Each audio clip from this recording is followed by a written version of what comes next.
Hello everyone, welcome back to my channel. कैसे हो आप सब। हमने लास्ट वीडियो में डिस्कस किया था यूटिलिटी, ठीक है।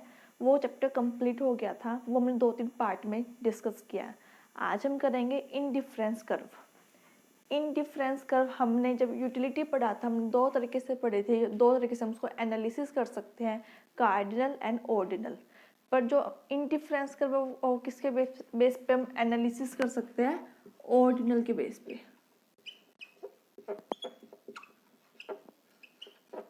ऑर्डिनल यूटिलिटी एनालिसिस क्या है। सबसे एजवर्थ ने दिया था,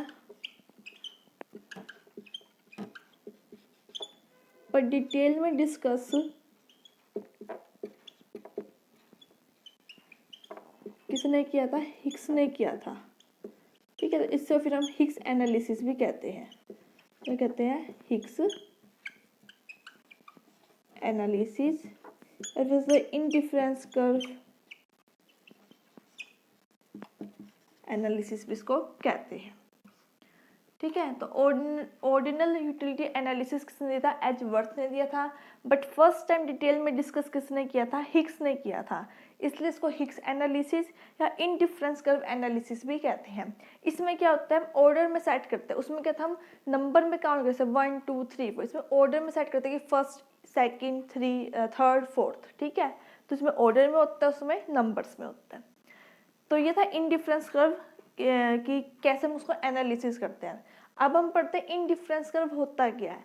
indifference curve show a different combination of different goods which yield maximum satisfaction to the customer.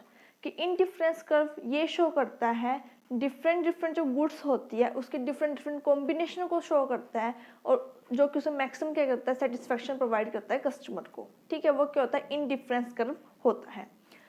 हम एक टेबल और ग्राफ के थ्रू समझते हैं कि ये बनता कैसे है।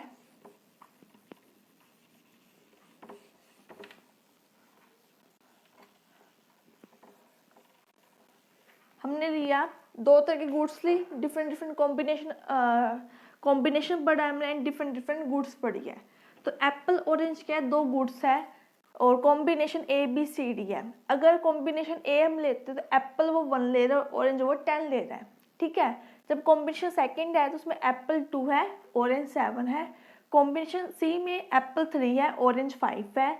एंड कॉम्बिनेशन डी में एप्पल 4 है एंड ऑरेंज 4 है। ये क्या इसकी टेबल है। इसके थ्रू हम क्या करेंगे, ग्राफ बनाएंगे।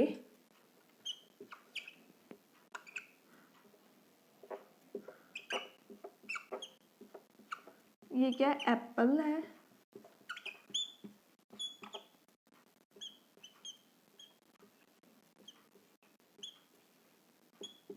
और ये क्या है, ऑरेंज है,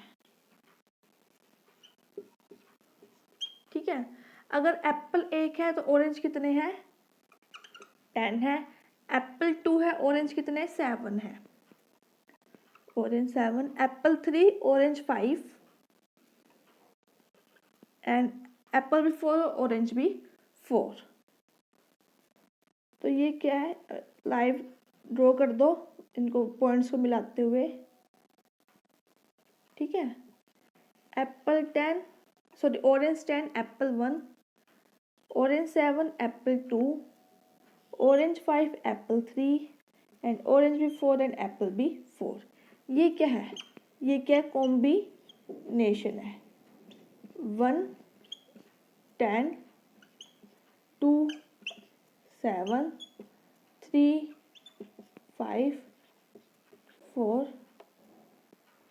4, ठीक है। ये क्या डिफरेंट कॉम्बिनेशन है। तो हमने पढ़ा कि डिफरेंट कहता है कॉम्बिनेशन शो करता है 2 डिफरेंट गुड्स के बीच में। हमने 2 गुड्स लिए, क्या डिफरेंट है, एप्पल एंड ऑरेंज। ये क्या डिफरेंट कॉम्बिनेशन है, उसमें सेटिस्फाई होगा कस्टमर, जो उसे मैक्सिमम क्या करेगा, सेटिस्फैक्शन प्रोवाइड करेगा। जो कॉम्बिनेशन उसे मैक्सिमम सेटिस्फैक्शन प्रोवाइड करेगा, उस पॉइंट पर, उस कॉम्बिनेशन पर कस्टमर क्या होगा, सेटिस्फाई होगा, ठीक है। वो क्या कहलाता है, इनडिफरेंस कर्व कहलाता है। नोट कर लो आप ये, फिर हम पढ़ेंगे इसकी क्या क्या अजम्पशंस होती हैं। नोट कर लो।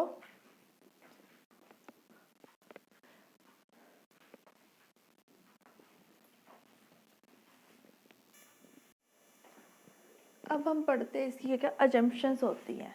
सबसे पहला पॉइंट है रैशनल कंज्यूमर। ये हमने यूटिलिटी में भी डिस्कस कर चुके हैं 3-4 बार। दोबारा रिपीट कर दी हूँ कि रैशनल कंज्यूमर कौन होते हैं। ये वो कंज्यूमर होते हैं जो अपने मिनिमम इनकम में मैक्सिमम सेटिस्फेक्शन पाना चाहते हैं। तो एक एजम्पशन ये मानी है। सेकंड है ऑर्डिनल यूटिलिटी। उसमें था कार्डिनल, इसके अंदर ऑर्डिनल। ऑर्डिनल मीन्स जहाँ पे आप ऑर्डर में सेट कर सकते हो वो है। ये माने कि ऑर्डर में सेट करेंगे। थर्ड वन है नॉन सेटिटी, कि कस्टमर कभी भी अपने फुल सेटिस्फेक्शन के पॉइंट पर कभी भी पहुंच नहीं सकता। ठीक है, अगर वो पहुंच जाएगा तो फिर हम क्या करेंगे एनालिसिस। तो एक ये माने कि कभी वो मतलब सेटिस्फाई तो होता ही नहीं है कस्टमर। अगर आज उसके एक बार उसकी नीड सेटिस्फाई हो गया है तो दोबारा अगले दिन क्या जाएगी, दोबारा और बढ़ेगी, कम नहीं होएगी। ना वो सेटिस्फाई होगा कि हाँ ठीक है मैं इतने में सेटिस्फाई हूँ, नहीं हो सकता। वो आगे आगे और क्या उसकी डिमांड बढ़ती जाएगी। ठीक है। फोर्थ वन है कंसिस्टेंसी इन सिलेक्शन। उसकी जो सिलेक्शन है वो कंसिस्टेंसी रहेगी।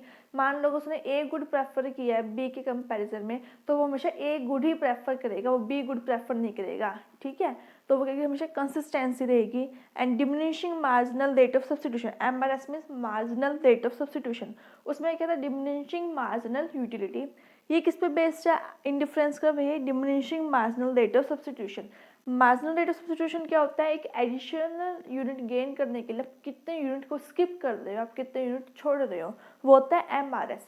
और डिमिनिशिंग मीन्स एक एडिशनल यूनिट गेन करने के लिए आप पहले के मुकाबले कितने यूनिट कम छोड़ रहे हो। ठीक है, वो होता है diminishing marginal rate of substitution. तो ये हमारी है 5 तरह के अजम्पशंस है जिसके बेस पे IC कर्व है। ठीक है, rational consumer, ordinal utility, non satisfactory means customer कभी भी अपने सेटिस्फेक्शन के पॉइंट पर नहीं पहुंच सकता। कंसिस्टेंसी इन सिलेक्शन, जो भी वो सिलेक्ट करेगा वही गुड्स वो सिलेक्ट करेगा, उसमें वो कोई भी चेंज नहीं करेगा। And diminishing marginal rate of substitution, जो मार्जिनल रेट ऑफ सब्स्टिट्यूशन क्या था कि एडिशनल यूनिट गेन करने के लिए आप कितने यूनिट छोड़ रहे हो। और डिमिनिशिंग मीन्स एक एडिशनल यूनिट गेन करने के लिए आप पहले से कम यूनिट क्या कर रहे हो, स्किप कर रहे हो। ठीक है, वो होता है diminishing marginal rate of substitution. Okay, जैसे कि हमने ये वाला है, अगर आप यहाँ पे मार्जिनल रेट ऑफ सब्स्टिट्यूशन निकालो,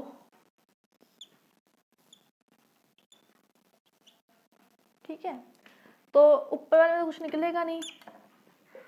आप लिखो 2 - 1 1 1 माइनस में 7 माइनस में 10 3 1 2 एंड 1:1 मीन्स क्या है, पहले से क्या करता है कम करता जा रहा है, अपनी एडिशनल यूनिट स्किप करना। अगर वो एप्पल तो उसने 1 लिया है, पर जो ऑरेंज ले रहा है पहले 3 छोड़ रहा था, अब वो 2 छोड़ रहा है, फिर वो 1 छोड़ रहा है, मीन्स पहले से क्या हो रहा है, कम हो रहा है।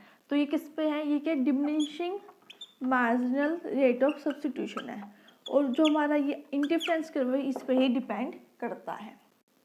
ठीक है, अगर कांस्टेंट आ जाए तो constant marginal rate of substitution क्या होगा, एडिशनल यूनिट गेन करने के लिए वो उतने ही क्या करता है, स्किप करता है, वो होगा कांस्टेंट। और इंक्रीजिंग आ जाए तो एक एडिशनल यूनिट गेन करने के लिए पहले से ज़्यादा यूनिट क्या करता है, वो स्किप करता है, तो वो क्या हो जाएगा, increasing marginal rate of substitution. ठीक है, बट आपको ध्यान ये रखना है कि जो हमारा इंडिफरेंस कर्व है मेन हमारा ये diminishing marginal rate of substitution.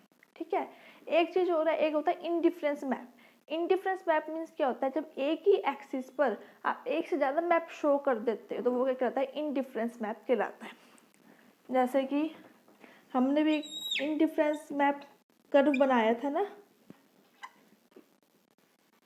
ऐसा कुछ बनता है IC1, ठीक है, IC2, IC3 मीन्स क्या हो गया, जब अपने एक ही एक्सिस पे आपने एक से ज़्यादा अपने इंडिफरेंस कर्व शो कर दिए तो वो क्या कहलाएगा, इंडिफरेंस मैप कहलाएगा। यहाँ पे क्या कर दिए, 3 शो कर दिए तो वो क्या है, इंडिफरेंस मैप है।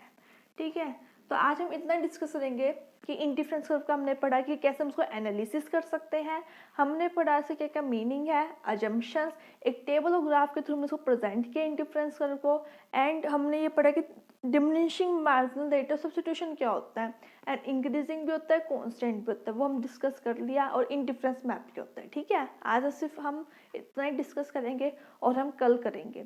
अगर आपको वीडियो अच्छी लगी हो वीडियो को लाइक कीजिए, शेयर कीजिए एंड चैनल को सब्सक्राइब कीजिए। Thank you.